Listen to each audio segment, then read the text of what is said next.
Greetings. Today's visit focuses on primarily two areas. The first is Elon Musk of Tesla has pointed out that there is no demand problem for Tesla currently, and therefore the record deliveries of this quarter will strengthen the company.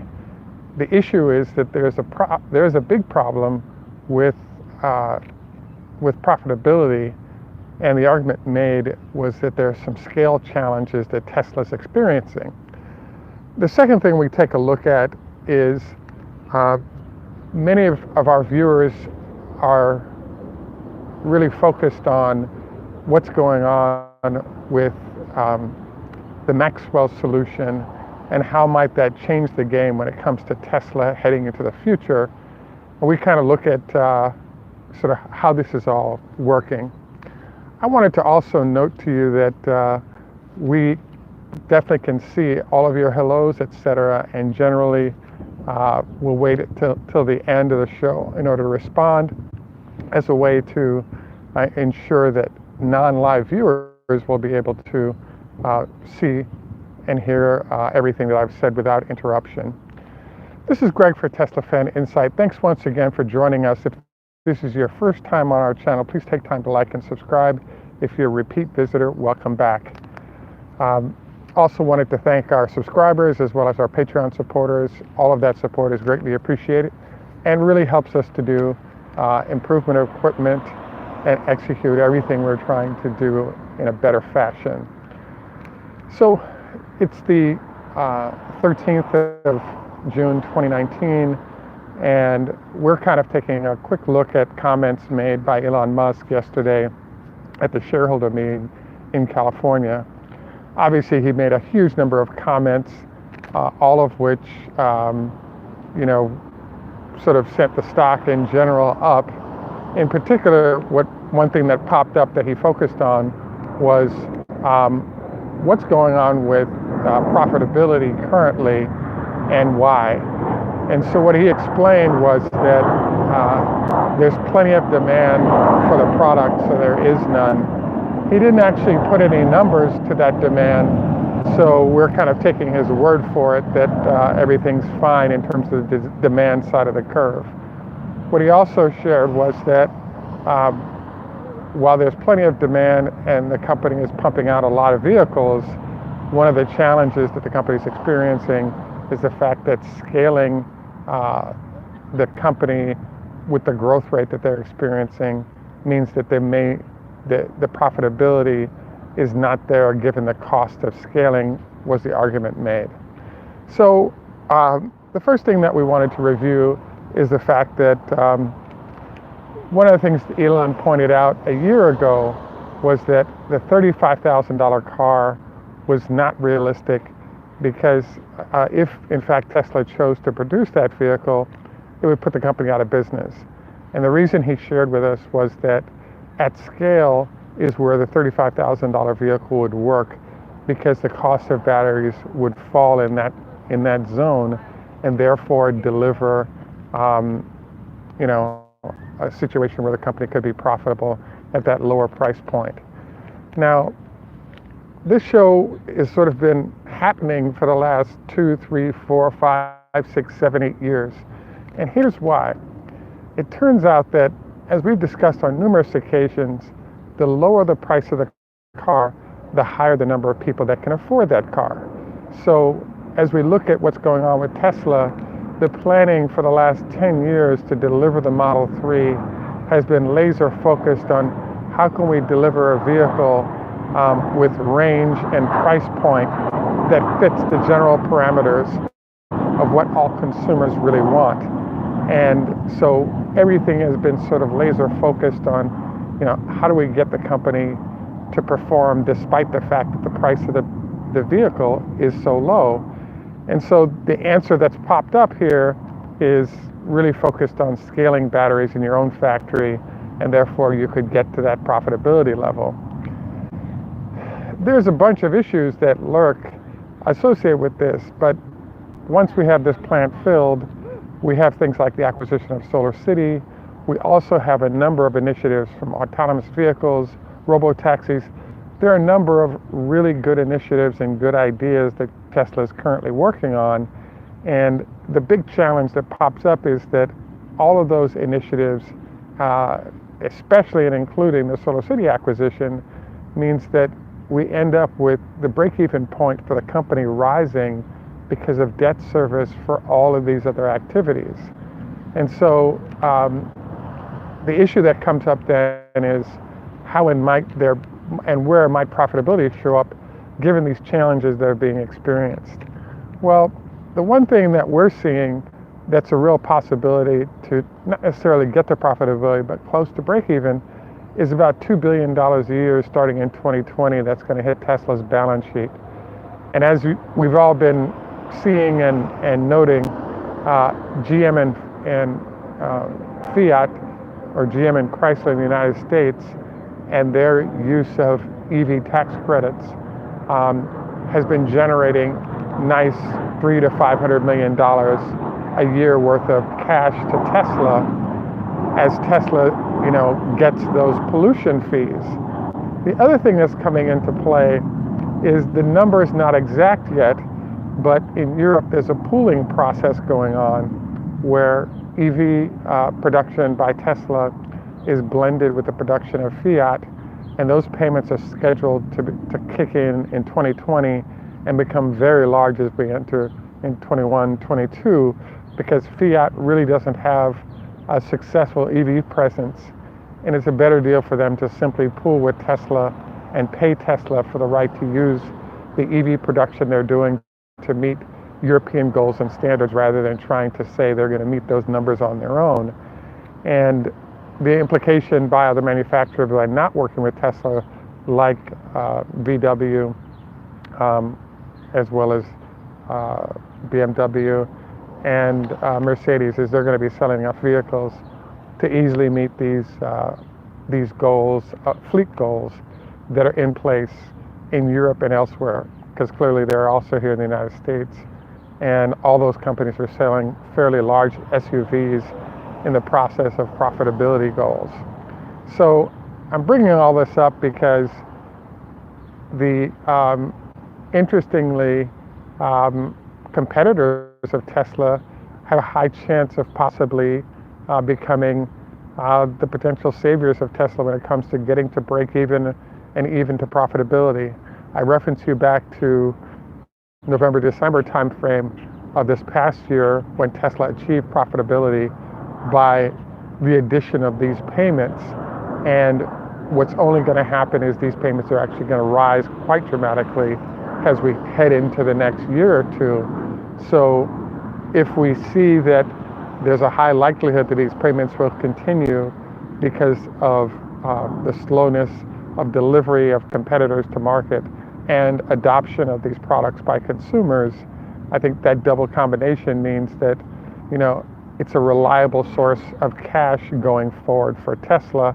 And I think this is good news for the company, and hopefully we can see, this be a stopgap for Tesla profitability-wise until we can get to the point where there's an ability to produce vehicles that are indeed profitable for the company. So hence the theme that we had for the show today was demand no problema and profits problema. And the problem here is that the profits really aren't there for a whole host of reasons, hence those that we've covered here today. We'd love to get any kind of feedback or comments that you guys might have at the end of the show. Would be appreciated. We definitely want the company to do well and look forward to how competitors may help Tesla get to that break-even point and move everything forward successfully as we've described. We're also interested in any and all comments you might have regarding how can we encourage the company to consider ideas that might improve quality of execution. The next thing that pops up is that we have a strong interest, particularly from Roger and several other viewers, regarding what's going to happen with Maxwell and its impact on Tesla going forward. So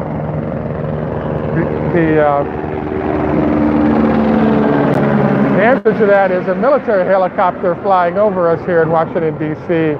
as we sit next to the waterway. They're only allowed to fly in this airspace right above the Potomac River behind me, hence what we're seeing. I also wanted to note that we're somewhat under a duck attack here, as you see. They usually have the baby ducks there, but I think we can survive until the end of the show despite the onslaught. So the issue is Maxwell. The question is, what kind of effects is Maxwell having and why? So the largest iteration of how Tesla and Maxwell will work together possibly to get to the next generation of batteries is the whole idea of ultracapacitors and supercapacitors. So in essence, there's the possibility of charging up a Tesla in 20 or 30 seconds. And that's when we get into the super and ultracapacitor zone. And the argument being made by everyone, including Tesla, etc., is that Maxwell will help get Tesla's battery production into this realm. The issue is that that isn't really happening right now. And instead, it turns out that there are other technologies, like technology related to how braking helps to recharge the battery. There are other things that are sort of minor additions, but the biggest major addition everyone is looking for, including myself, is how does Maxwell impact Tesla short and long term successfully. I mean, they do have great engineers, slash PhDs that help build that company. They are in the same general space that Tesla's operating in with their batteries. So I think there'll be incremental short-term improvements to go with it. But the major improvement that I think that justifies the $200 million price tag is really, how does Tesla move to the next level? And I'll really let the questions drive it. It turns out that there's a whole bunch of activities related to the fact that lithium-ion batteries are a chemical reaction. So the process of how you store the energy and then use the energy is different from lithium-ion batteries. Once we get to super or ultra capacity, we'll be at the position where all kinds of great things happen. You can do charging very rapidly. You can do charging at high or low temperatures that lithium batteries are not comfortable with. You have all these wonderful things that happen in the world of supercapacity, which we do not have currently. So the bottom line is that yes, I believe Maxwell will have an impact, and no, I don't think it'll happen right now for the reasons just stated. Now, another thing to consider with Maxwell is that, as you saw, Maxwell's stock price was dropping rapidly as it shopped itself to be sold over 2 years. One of the data points that pops up is that Maxwell is somewhat cash-strapped to produce the next generation of their own technology, and now they did a merger with Tesla, who is also cash-strapped, in order to jointly develop next-generation products. So one of the interesting questions that's popping up is that Tesla is already sort of cash-strapped when it comes to how much money is on hand to deal with its own production. But now we add into the fact that a company like Maxwell is also in need of capital.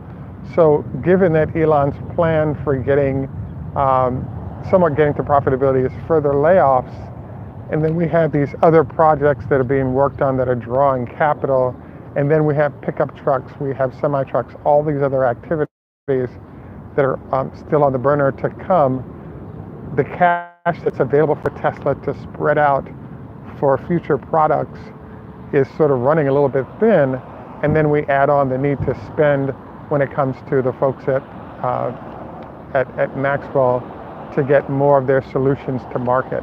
So we're in kind of an interesting triage zone of which entity draws the most energy in order to get products out that the company needs for the future. And so, at any rate, it's an interesting circumstance. We can pose the question. The one solution that we can see is what we've shared with you. But you know, I think Tesla's in the position where, given how their cash lays out as we've described, they're in a good position to sort of limp to profitability through these other means that are described. And so I just think that there's in general a good circumstance. It's just that it takes time for them to get there. The hope that we're having is somehow we can finally get to the profitable zone. But the problem that we see, and it was described to us by one of our advisors, is there is actually a demand problem. And here is how it lays out. If in fact you have a product and the price of the product is so high that the customers can't afford to purchase it, what that therefore means is that you actually don't have the demand, because the demand for Tesla right now is really at that 35 to 40K in large amounts zone. So if you really can't deliver profitably at that price point right now, the demand that's available is really not demand, because you can't meet the demand at the price point that the customers want to buy at. So I thought this was an interesting argument that I wanted to share with you guys and also get your input on, because it does make sense. You know, if you can't make a profit at those price points, it ain't happening. So the last thing that we wanted to review is the fact that we're heading into Tesla's earnings over the next couple of weeks, and Elon has already articulated that profitability will not be happening and why. So it'll be interesting to see how the marketplace responds to his anticipation of this. The one thing that has pushed the stock price up is the fact that we do have strong production numbers and deliveries, as he stated. So I'm optimistic that we could see some other variables pop up that allow the stock price to actually increase. So that's sort of a general note of what we wanted to cover, given new news that's come out. Peter, thanks for the comment regarding there's going to be need to raise new cash. I think that the mandate, I think there's cash needed, but I do think that as you have, increased production and more vehicles out there, I believe that the marketplace will see that, the customers are happy with the product. We're seeing unit volume. So I think the story is solid enough if there's a need for more cash that it won't be that difficult to raise it. We've discussed on numerous occasions as we end our shows sort of health tips that are going on, and one of our viewers asked us to do a demo of the leg lifts that we talk about, and it was recommended by a doctor from the University of Michigan that you do 20 leg lifts a day on each leg. So in essence, you sit in a chair and then you put a 5-pound weight on your leg, and all you do while you're sitting in the chair is simply raise your leg 25 times. And I just wanted to note that we can actually do the demo in person if you guys would like, but I sort of just wanted to show the fact that you have a human being sitting in the chair with their feet on the floor, and you're simply lifting your legs. And I can reset up to do it, but we'll see what happens in terms of response. So don't forget, 25 leg lifts. Reminder, do not go to bed within 2 hours, preferably 4 hours of eating to let the food digest. If you do have acid reflux, by tipping the bed up slightly by a few inches, that might also help in reduction of that. Also wanted to encourage you, if you're above 50, to consider going dancing or playing an instrument once a month to help maintain the mental faculties is another idea. Personal training obviously is a good idea, but sometimes time may not allow it, and these are some ideas that might be helpful.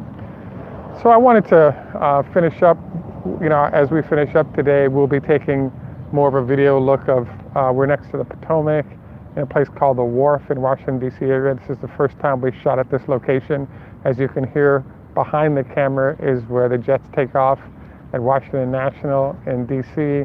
And we have the waterway behind us. I don't see it. There's a yellow boat that usually goes by, which is our water taxi. It gives you a nice ride around in the waterways of DC for $10. Any rate, I wanted to thank you again for joining us. This is Greg for Tesla Fan Insight. Look forward to any and all of your comments. Well done, Josh, on making some money on Tesla today. We're really thrilled to see the stock price up. I'm going to sort of take you down to the water here. And we're really grateful for the lack of mosquitoes because we just had a heavy rain. So again, this area is called the Wharf. If you're in the Washington, D.C. area, it's one of the highlights of the city. This is a waterway with a number of restaurants and condos.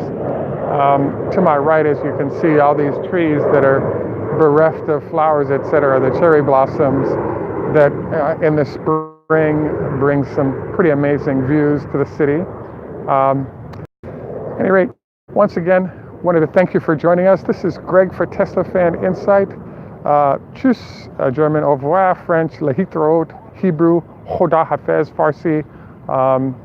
In Jamaica, we say enough respect. Wanted to thank Josh and Peter and et al. And others for joining us live this evening. Have a wonderful day. Look forward to your comments. And please remember to like and subscribe. Have a great day, and bye for now.